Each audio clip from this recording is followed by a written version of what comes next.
ਤੇ ਇਹਦੇ 'ਚ ਇੱਕ ਗੱਤੇ ਦਾ ਫਿਲਟਰ ਹੁੰਦਾ ਤੇ ਆਪਾਂ ਉਹਨੂੰ ਚੰਗੀ ਤਰ੍ਹਾਂ ਕਰਨਾ ਗਿਆ ਰਿਲੀਵ ਵਾਲ ਦਾ। ਤੇ ਆਪਾਂ ਨਿਊਜ਼ਲ ਖੋਲ੍ਹਣ ਤੋਂ ਪਹਿਲਾਂ ਸਾਰਿਆਂ ਨੂੰ ਪਿਆਰ ਭਰੀ ਸਤਿ ਸ਼੍ਰੀ ਅਕਾਲ।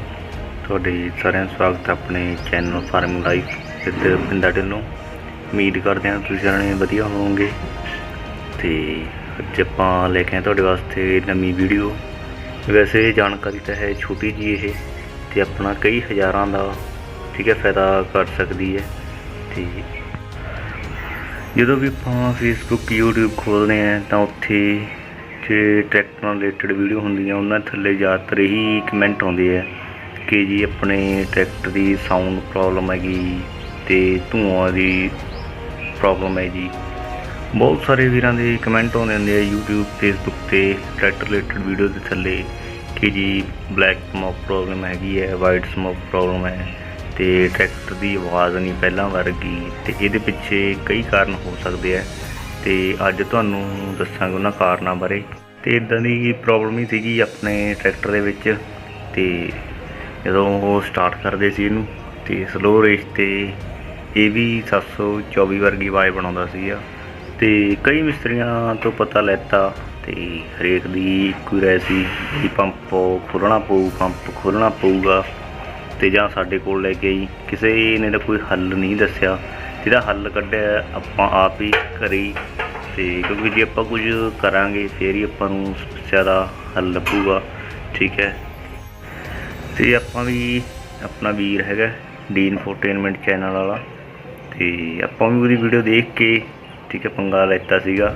ਅਤੇ ਉਹ ਆਪਣੇ ਟਰੈਕਟਰ ਦੀ ਸਮੱਸਿਆ ਦਾ ਹੱਲ ਹੋ ਚੁੱਕਿਆ ਹੈਗਾ। ਅਤੇ ਅੱਜ ਤੁਹਾਨੂੰ ਦਿਖਾਉਂਦੇ ਕੀ ਪ੍ਰੋਬਲਮ ਹੋ ਸਕਦੀ ਹੈ। ਜਿਹੜੇ ਆਪਣੇ ਚੈਨਲ 'ਤੇ ਨਵੇਂ ਆਏ ਹੈ ਉਹ ਆਪਣਾ ਚੈਨਲ ਕਰੋ ਸਬਸਕ੍ਰਾਈਬ ਅਤੇ ਬੈਲ ਆਈਕਨ ਨੂੰ ਜ਼ਰੂਰ ਦਬਾਓ ਤਾਂ ਜੋ ਆਉਣ ਵਾਲੇ ਵਲੌਗ ਦੀ ਨੋਟੀਫਿਕੇਸ਼ਨ ਤੁਹਾਨੂੰ ਜਲਦੀ ਤੋਂ ਜਲਦੀ ਮਿਲ ਸਕੇ। ਸਭ ਤੋਂ ਪਹਿਲਾਂ ਤਾਂ ਆਪਾਂ ਇਹਨਾਂ ਦੇ ਚੈਨ ਚੈੱਕ ਕਰਨੇ ਕਿ ਟਰੈਕਟਰ ਦੇ। ਅਤੇ ਇੱਕ ਚੈਨ ਇੱਥੇ ਹੈਗਾ ਅਤੇ 3 ਚੈਨ ਹੁੰਦੇ ਆ ਭੱਠੀ ਵਾਲੇ, ਤੁਸੀਂ ਦੇਖ ਹੀ ਸਕਦੇ ਹੋ। ਅਤੇ ਇਹ ਆਪਾਂ ਚੈਨ ਚੈੱਕ ਕਰਨੇ ਹੈਗੇ।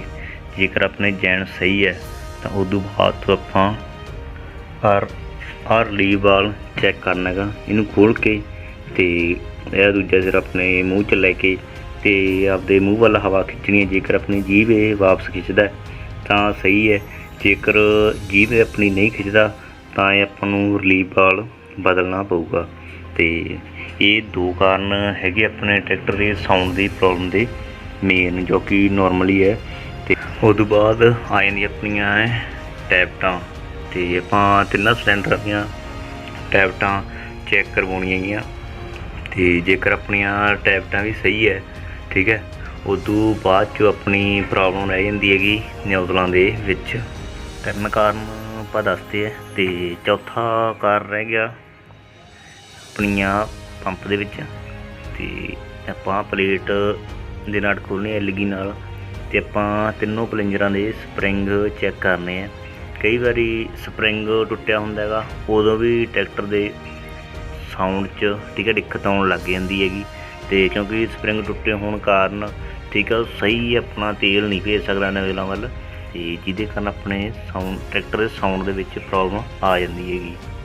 ਜੇਕਰ ਆਪਣੇ ਤਿੰਨੋਂ ਪਲੰਜਰਾਂ ਦੇ ਸਪਰਿੰਗ ਸਹੀ ਹੈ ਉਹ ਤੋਂ ਬਾਅਦ ਆਪਣੀ ਦਿੱਕਤ ਰਹਿ ਜਾਂਦੀ ਹੈਗੀ ਇਹਨਾਂ ਡਿਲੀਵਰੀ ਵਾਲਾ ਦੇ ਵਿੱਚ ਅਤੇ ਉੱਪਰ ਇਹਨਾਂ ਵਾਲਿਆਂ ਦੇ ਵਿੱਚ।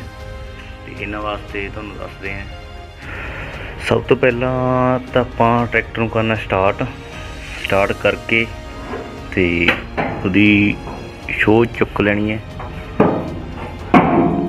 ਅਤੇ ਲੈਣ ਵਾਰੀ 'ਤੇ ਪਹਿਲਾਂ ਸਟਾਰਟ ਦੀ ਨਟ ਲਾ ਕਰਕੇ ਦੇਖਣਾ ਹੈਗਾ। ਜੇ ਟਰੈਕਟਰ ਦੀ ਸਾਊਂਡ ਚੇਂਜ ਹੁੰਦਾ ਹੈ ਤਾਂ ਨਿਊਜ਼ਲ ਆਪਣੀ ਸਹੀ ਹੈ, ਠੀਕ ਹੈ। ਫਿਰ ਇਸੇ ਤਰ੍ਹਾਂ ਦੂਜੀ ਅਤੇ ਫਿਰ ਤੀਜੀ, ਇੱਥੋਂ 3 ਨਟ ਥੋੜ੍ਹੇ ਲੂਜ਼ ਕਰਕੇ ਦੇਖਣੇ ਹੈ। ਅਤੇ ਕਿਉਂਕਿ ਇੱਥੋਂ ਜੋ ਟਰੈਕਟਰ ਸਟਾਰਟ ਹੋਇਆ ਤਾਂ ਤੇਲ ਲਾਜ਼ਮੀ ਆਉਂਦਾ ਹੈਗਾ। ਅਤੇ ਜਿਹੜੀ ਨਿਊਜ਼ਲ ਦੇ ਵਿੱਚ ਅਤੇ ਸਾਊਂਡ ਚੇਂਜ ਨਾ ਹੋਇਆ ਅਤੇ ਤੇਲ ਆਈ ਗਿਆ ਤਾਂ ਸਮਝੋ ਆਪਣੀ ਪ੍ਰੋਬਲਮ ਉਸ ਵਿੱਚ ਹੀ ਹੈਗੀ, ਅਤੇ ਜਿਹੜੀ ਸਾਊਂਡ ਦੀ ਹੈਗੀ। ਤੇ ਆਪਣੇ ਟਰੈਕਟਰ ਦੇ ਪ੍ਰੋਬਲਮ ਸੀ ਵਿਚਾਰਡੀ ਨਿਊਜ਼ਲ ਦੇ ਵਿੱਚ। ਤੇ ਆਪਾਂ ਸਿੱਧੀ ਨਿਊਜ਼ਲ ਨਹੀਂ ਖੋਲ੍ਹਣੀ ਤੇ ਉਹਦਾ ਕਾਰਨ ਆਪਾਂ ਹੋਰ ਵੀ ਲੱਭਣਾ ਹੈ ਵੀ ਨਿਊਜ਼ਲ ਬੰਦ ਦੇ ਕਾਰਨ, ਠੀਕ ਹੈ, ਸਾਊਂਡ ਪ੍ਰੋਬਲਮ ਆਉਂਦੀ ਹੈ ਤੇ ਜਾਂ ਕੋਈ ਹੋਰ ਕਾਰਨ। ਉਸ ਤੋਂ ਬਾਅਦ 'ਚ ਆਪਾਂ ਟਰੈਕਟਰ ਬੰਦ ਕਰਕੇ ਤੇ ਆਹ ਤਿੰਨੇ ਨਟ ਖੋਲ੍ਹ ਕੇ 17 ਨੰਬਰ ਦੇ ਤੇ ਪਾਈਪਾਂ ਆਪਾਂ ਸਾਈਡ 'ਤੇ ਕਰ ਦੇਣੀਆਂ ਤੇ ਉਸ ਤੋਂ ਬਾਅਦ 'ਚ ਆਪਾਂ ਪੰਪ ਮਾਰਨਾ ਹੈਗਾ, ਠੀਕ ਹੈ।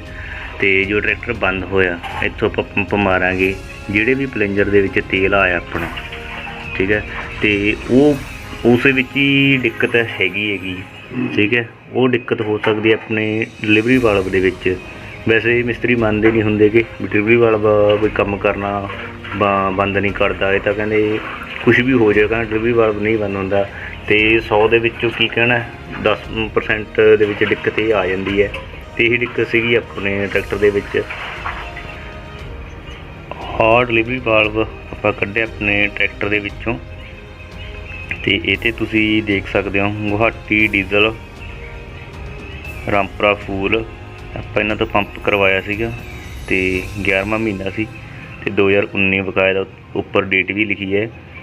ਤੇ ਆਪਣੀ ਵਿਚਾਲੜੀ ਨਿਊਜ਼ਲ ਦੇ ਵਿੱਚ ਹੀ ਦਿੱਕਤ ਸੀਗੀ ਇਹ, ਤੇ ਇਸੇ ਕਾਰਨ ਹੀ ਫਿਰ ਆਪਾਂ ਵਿਚਾਲੇ ਵਿੱਚ ਪਲੰਜਰ 'ਚ ਤੇਲ ਆਉਂਦਾ ਸੀਗਾ ਤੇ ਆਪਾਂ ਇਹਦਾ ਹੋਲਡਰ ਖੋਲ੍ਹ ਲਿਆ ਸੀਗਾ ਤੇ ਇਹਦੇ 'ਚ ਆਪਾਂ ਪੁਰਾਣਾ ਹੀ ਲੈ ਕੇ ਪਾਤਾ ਸੀਗਾ, ਉਹਦੀ ਸ਼ੀਟ ਬਣਾ ਕੇ ਡਿਲੀਵਰੀ ਵਾਲਵ ਦੀ।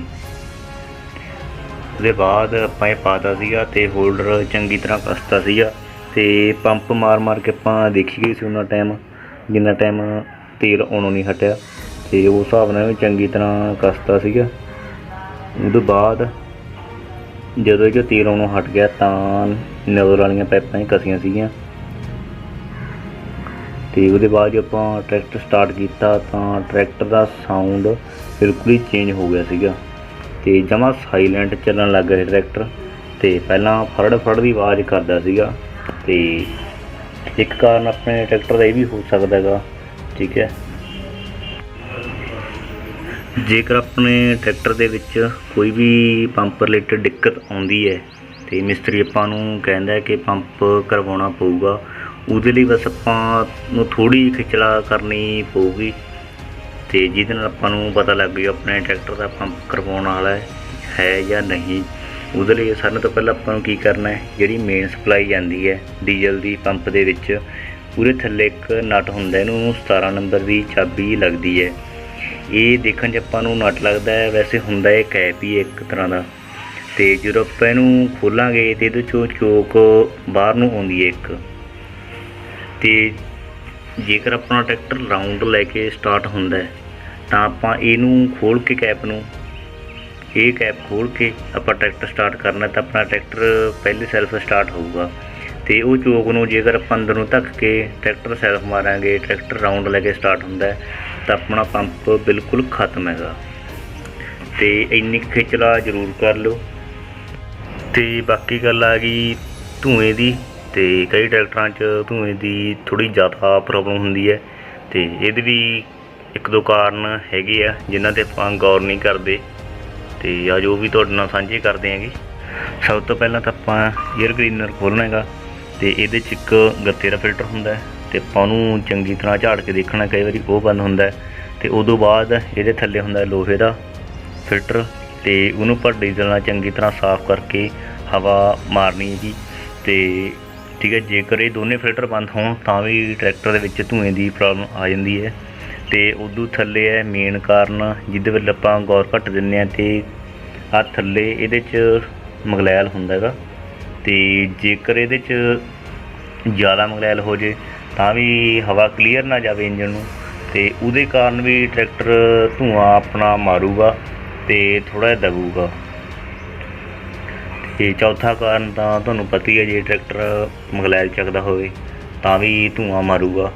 ਤੇ ਪੰਜਵਾਂ ਮੇਨ ਕਾਰਨ ਆ ਗਿਆ ਟਰੈਕਟਰ ਦੀ ਟਾਈਮਿੰਗ ਦਾ। ਜੇਕਰ ਟਾਈਮਿੰਗ ਸਹੀ ਹੈ ਤਾਂ ਟਰੈਕਟਰ ਆਪਣਾ ਧੂਆਂ ਨਹੀਂ ਮਾਰਦਾ। ਜੇਕਰ ਰਿਟਾਇਰਡ ਹੈ ਤਾਂ ਆਪਣਾ ਟਰੈਕਟਰ ਧੂਆਂ ਦਿਖਾਊਗਾ ਬੱਗਾ। ਤੇ ਇਸ ਕਰਕੇ ਆਪਣੇ ਟਰੈਕਟਰ ਦੀ ਟਾਈਮਿੰਗ ਵੀ ਆਪਾਂ ਨੂੰ ਚੈੱਕ ਕਰਵਾਉਣੀ ਚਾਹੀਦੀ ਹੈ ਸਰਵਿਸ ਵੇਲੇ। ਤੇ ਜਿਹੜਾ ਟਰੈਕਟਰ ਆਪਣਾ ਕਹਿੰਦੇ ਤੇ ਬਲੈਕ ਸਮੋਕ ਮਾਰਦਾ ਹੈਗਾ, ਕਾਲਾ ਧੂੰਆਂ ਕਹਿੰਦੇ ਜਿਹਨੂੰ ਆਪਾਂ, ਤੇ ਉਹਦਾ ਇੱਕੋ ਹੀ ਕਾਰਨ ਹੈਗਾ ਕਿ ਜਿਹੜਾ ਪੰਪ ਦਾ ਤੇਲ ਹੈ ਤੇ ਉਹ ਆਪਾਂ ਵਧਿਆ ਹੋਇਆ ਹੈਗਾ, ਤੇ ਉਹ ਆਪਾਂ ਚਾਰੇ ਨਾਲ ਖੋਲ੍ਹ ਕੇ ਤੇ ਅੰਦਰੋਂ ਘਟਾ ਸਕਦੇ ਹੈਗੇ, ਤੇ ਉਹਦੇ ਨਾਲ ਜਿਹੜਾ ਕਾਲਾ ਧੂੰਆਂ ਉਹ ਆਪਣਾ ਟਰੈਕਟਰ ਮਾਰਨੋਂ ਹਟ ਜਾਊਗਾ। ਤੇ ਬਾਕੀ ਕਾਲੇ ਧੂੰਏ ਦਾ ਇੰਨਾ ਕੋਈ ਟਰੈਕਟਰ 'ਤੇ ਜ਼ਿਆਦਾ ਸਾਈਡ ਇਫੈਕਟ ਨਹੀਂ ਹੈਗਾ, ਨਾ ਵਾਈਟ ਦਾ ਹੈਗਾ। ਤੇ ਉਮੀਦ ਕਰਦਾ ਤੁਹਾਨੂੰ ਅੱਜ ਦੀ ਵੀਡੀਓ ਆਪਣੀ ਵਧੀਆ ਲੱਗੀ ਹੋਊ, ਅਤੇ ਆਪਣੀ ਵੀਡੀਓ ਨੂੰ ਕਰੋ ਦੱਬ ਕੇ ਸ਼ੇਅਰ, ਲਾਈਕ ਅਤੇ ਕਮੈਂਟ, ਅਤੇ ਤਾਂ ਜੋ ਤੁਹਾਡੇ ਵਾਸਤੇ ਆਪਾਂ ਨਵੀਂ ਇੱਦਾਂ ਰਿਲੇਟਡ ਵੀਡੀਓ ਹੋਰ ਬਣਾ ਸਕੀਏ।